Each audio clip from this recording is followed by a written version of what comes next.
Hello students, स्वागत है आपका आज की इस वीडियो में। आज की इस वीडियो में हम पढ़ने वाले हैं कि रिफ्रैक्शन के बारे में पढ़ेंगे कि जो प्रिज्म है ना, उससे कैसे लाइट का रिफ्रैक्शन होता है। तो आज का हमारा टॉपिक यही है, refraction of light through a prism. तो सबसे पहले हम देखते हैं कि प्रिज्म क्या होता है। Prism is a transparent refracting medium. जो प्रिज्म है वो क्या होता है, एक ट्रांसपेरेंट रिफ्रैक्टिंग मीडियम होता है, bounded by at least two lateral surfaces, जिसमें क्या होता है, दो लैटरल सरफेसेस होते हैं, वो एक दूसरे की तरफ झुके हुए होते हैं किसी सर्टेन एंगल पर। तो ये हमारा एक प्रिज्म का डेफिनेशन है। अगर प्रिज्म की डेफिनेशन आती तो हम ये लिख सकते हैं।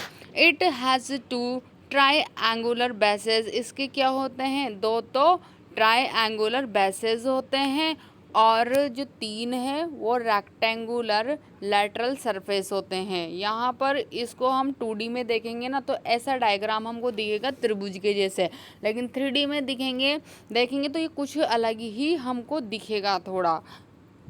अब यहाँ पर कुछ टर्म्स हैं, इसके बारे में वो हम देखेंगे। The angle between two lateral surfaces is called angle of prism. Exam में क्वेश्चन आ गया कि एंगल ऑफ प्रिज्म क्या होता है, तो हमारी डेफिनेशन क्या हो जाएगी, जो एंगल है किसके बीच में, दो लैटरल सरफेसेस, उसी के बीच में उसी के बीच का जो एंगल है ना, उसको हम क्या बोलते हैं, एंगल ऑफ प्रिज्म बोलते हैं। ए का मतलब क्या है, यहाँ पर जो ये एंगल बना ना, यही हमारा क्या है, यह है हमारा एंगल ऑफ प्रिज्म है। यहाँ पर इस डायग्राम को हम समझते हैं कि हमने यहाँ पर एक प्रिज्म ले लिया, तो इसमें एक तो ये पी क्यू रेज आई, ठीक है ना, पी क्यू रे आई। यहाँ पर हम जानते हैं कि एक जैसे कोई प्लेन है, उस पर जो रेज आती है तो हम क्या करते हैं, रेज आती तो वहाँ पर अब सबसे पहले हम एक नॉर्मल ड्रॉ करते हैं। तो यहाँ पर एन और एन डेस हमने नॉर्मल ड्रॉ कर दिया। अब ये जो रेज आई ना, जो रे आई पी क्यू, ये कहाँ से थी, ये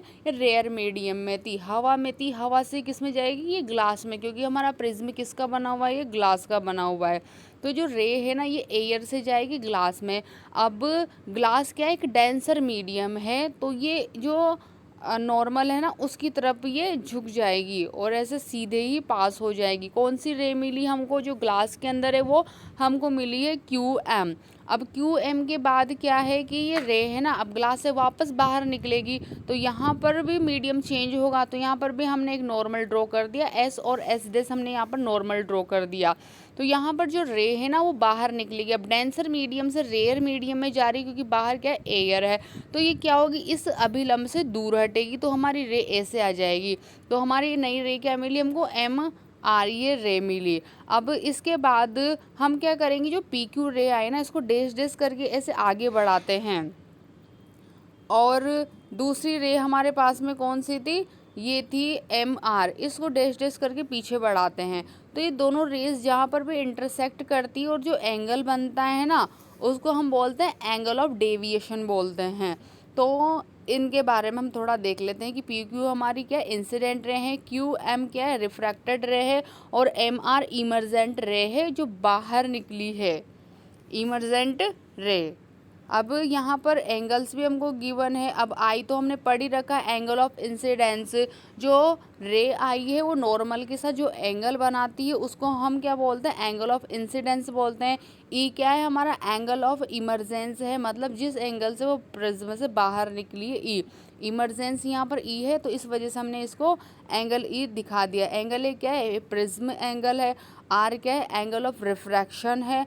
and D angle of deviation. मैंने बताया था क्या होता है, ये यहाँ पर जो जी पॉइंट है ना, इस पर हमको मिलेगा एंगल ऑफ डेविएशन।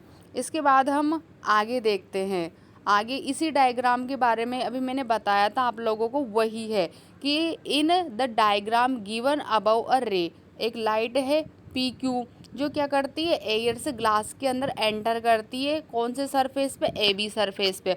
हम देख लेते हैं कि ए बी सरफेस कौन सा, ये रहा, ए बी सरफेस पे एंटर करती है पी क्यू रे, तो उसका क्या होगा, उसका रिफ्रैक्शन हो जाएगा at the first surface A B, the light ray on refraction. अब जैसे ही वो एयर से ग्लास में एंटर करेगी तो ऑब्वियसली उसका क्या होगा, रिफ्रैक्शन होगा, क्योंकि मीडियम चेंज हो गया। तो क्या होगी, वो बैंड हो जाएगी नॉर्मल की तरफ। बैंड क्यों हुई नॉर्मल की तरफ, बैंड क्यों हुई, दूर क्यों नहीं हटी, क्योंकि वो रेयर मीडियम से डेंसर मीडियम में जा रही है। हवा से कहाँ पर जा रही है, ग्लास में जा रही है। और उसके बाद में देखते हैं द सेकंड सरफेस AC, दूसरा सरफेस हमारा AC है, AB के सामने वाला AC है। लेट्स चेक, हम देखते हैं ये रहा हमारा सरफेस AC। तो अब रे है रिफ्रैक्ट होने के बाद वापस AC सरफेस पे आएगी और यहाँ से वो बाहर निकलेगी। तो हम देख लेते हैं कि द लाइट रे, ये तो पढ़ लिया हमने कि जो सेकंड सरफेस है AC, द लाइट रे एंटर्स फ्रॉम ग्लास, जो लाइट रे है वो क्या करती है, ग्लास से हवा में जाती है तो वो क्या करती है, नॉर्मल से दूर हटती है। So it bands away from the normal, ये नॉर्मल से दूर हट जाती है। तो आज की इस वीडियो में बस इतना ही। यहाँ पर हमने पढ़ा है, थोड़ा जाना है कि जो प्रिज्म है उससे कैसे रिफ्रैक्शन होता है।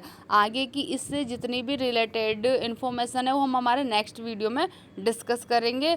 यहाँ पर हमने क्या पढ़ा, यहाँ पर हमने प्रिज्म की डेफिनेशन पढ़ी है और इसके जो एंगल्स वगैरह है, कैसे रेज इसके अंदर आती है बाहर निकलती तो कैसे नॉर्मल की तरफ झुकती, नॉर्मल से दूर हटती, वो सब हमने पढ़ा है। आगे हम नेक्स्ट वीडियो में डिस्कस करेंगे। तब तक के लिए bye bye, take care and subscribe to my channel.